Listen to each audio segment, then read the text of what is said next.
يا صباح الفل وصباح الجمال وصباح الياسمين على احلى عيون واحلى اخوات في الدنيا. يسعد صباحكم يا رب. ونبدا يومنا كده بالصلاه على الرسول عليه افضل الصلاه والسلام، ونقول يلا بينا ونبتدي احلى يوم مع احلى شويه سمك زي ما انتم شايفين الجمال يا بنات. شايفين ما شاء الله.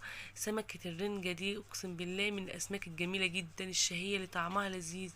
السمكة كده وانت بتشويها بتلاقي بتنزل معاكي دهون كده وجميلة وطرية، ولحمتها طعمها حلو ومميزة جدا في طعمها، ومميزة في كل شيء. بأمانة أنا من عشاق سمكة الرنجة يا جماعة. يعني الأسماك بصفة عامة أنا بحبها، بس سمكة الرنجة دي لا يعلى عليها. فيلا بينا نبتدي الفيديو بتاعنا بقى، وحط اللايك عشان خاطر حمودي. هنا أنا جبت سمكة الرنجة الجميلة زي ما انتم شايفين، أنا بشتريها من السوق نية كده. طبعا في ناس ما تعرفش سمكة الرنجة الا المخللة، بس لا، سمكة الرنجة النية دي جميلة جدا، تجيبيها وتشويها تاكلي طعم سمك تحفة، اقسم بالله العظيم جميلة جميلة جميلة. يعني ممكن تبقى اقولك احلى من البوري. انا من عشاقها جدا، وجربوها مشوية صدقوني هتعجبكم جدا جدا جدا. طبعا احنا هنا حضرنا السمك بتاعي وغسلته كويس، وحضرت الردة بتاعتي بقى، ويلا بينا نروح نشوي السمك الجميل زي ما انتوا شفتوا كده على الصاجة، بطريقة جميلة جدا وطريقة سهلة. وحبايب قلبي اللي بيقولوا احنا ما بنشويش على الصاجة ولا بنعرف نعمل حاجة على الكانون، بصراحة والله العظيم شغل الكانون سهل جدا. انا كنت زيكم الاول طبعا، وانا بيت بابا عمري ما عملت الحاجات دي، بس صدقوني هنا في الارياف لقيت ان يعني عشان متاح لي ان اعملها فعجبتني، وعجبني طعم الاكل عليها. ومش كل الاكل بعمله، يعني عندي السمك المشوي معرفش اشويه في الفرن خلاص، لا الفرن الغاز ده بيديش طعم حلو للسمك. اما الشوي على الصاجه دي بيدي طعم جميل جدا للسمك، وبيخلي نكهه الدخان كده المشوي. لا لا، حاجه تحفه. زي يعني يفرق معاك لو انت بتشوي فراخ في الفرن، وبتشوي فراخ على على الجريل، بتشوي فراخ على الشوايه، وطبعا الفراخ بقى على الفحم، طبعا الطعم بيختلف 180 درجه.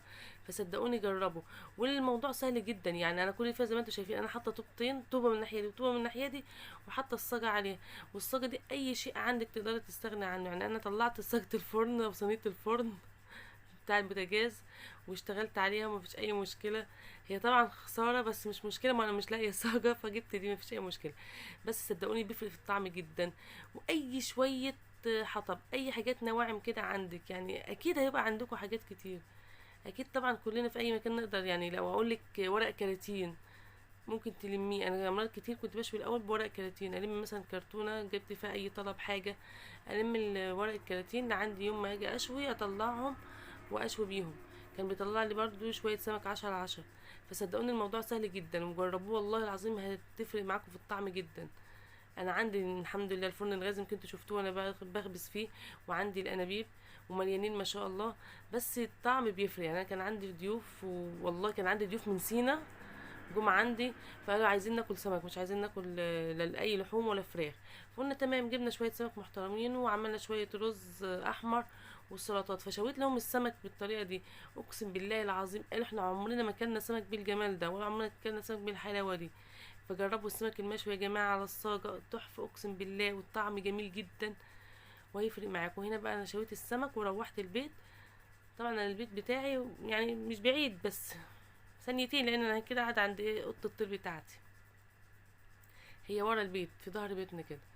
وهنا بقى روحت عشان احط الرز على النار، بحط اللهم صل على النبي زي ما انتم شايفين شفتوا الحته اللي فاتت دي، انا معرفش المقطوعه اللي هي عملت فيها الرز راحت فين، بس احنا عملنا شويه رز كويسين زي ما انتم شايفين، وجهزنا غدانا زي ما انتم شايفين.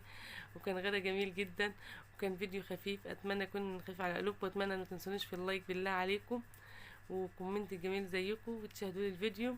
شايفين السلطات بقى والسمك، انا جوعت اقسم بالله وانا بسجل معاكم. وعملنا لي شويه دقه 10/10، واشوف وشكم على خير يا احلى اخوات في الدنيا. مع السلامه.